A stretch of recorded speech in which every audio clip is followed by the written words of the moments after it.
Assalamualaikum warahmatullahi wabarakatuh. Perkenalkan, nama saya Nadia Febialiani dengan NRP 15 2023 Di sini, saya akan menjelaskan program Python untuk menghitung indeks massa tubuh dan menentukan kategorinya.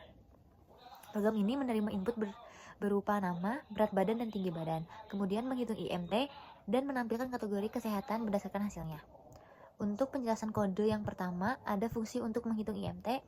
Fungsi hitung IMT digunakan untuk menghitung IMT berdasarkan rumus. Rumusnya seperti ini. Weight dibagi height kuadrat. Fungsi ini menerima dua parameter, weight untuk berat badan dan dalam kilometer, height untuk tinggi badan dalam meter. Hasil perhitungan akan dikembalikan menggunakan return. Untuk fungsi kedua, menentukan kategori IMT.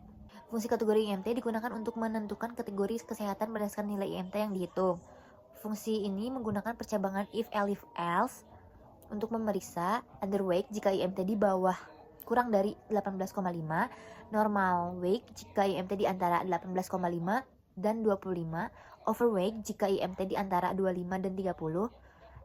Lalu terakhir ada obesitas jika IMT lebih besar sama dengan 30. Fungsi ini mengembalikan kategori sebagai string. Lalu untuk yang ketiga, fungsi untuk meminta input dan menampilkan hasil.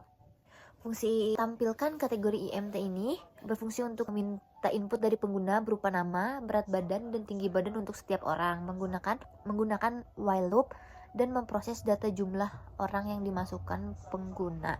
Lalu di setiap iterasi program, yaitu meminta input pengguna nama, berat, dan tinggi. Lalu menghitung IMT menggunakan fungsi hitung IMT.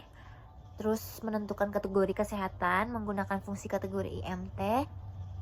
Dan menampilkan nama, berat badan, tinggi badan, IMT, dan kategori nanti di outputnya. Nah, untuk yang terakhir ini, di bagian ini, program meminta input berupa jumlah orang yang datanya ingin dimasukkan.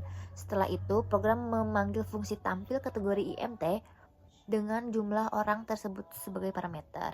Contohnya, saat saya masukkan jumlah orang, saya mau 2, namanya Nadia. Masukkan berat badan 4,5, masukkan tinggi badan 1,54, lalu masukkan nama kedua Nanda, masukkan berat badan 43,0, masukkan tinggi badan 160, maka outputnya akan seperti ini. Segitu saja dari saya. Maaf jika ada salah kata. Assalamualaikum warahmatullahi wabarakatuh.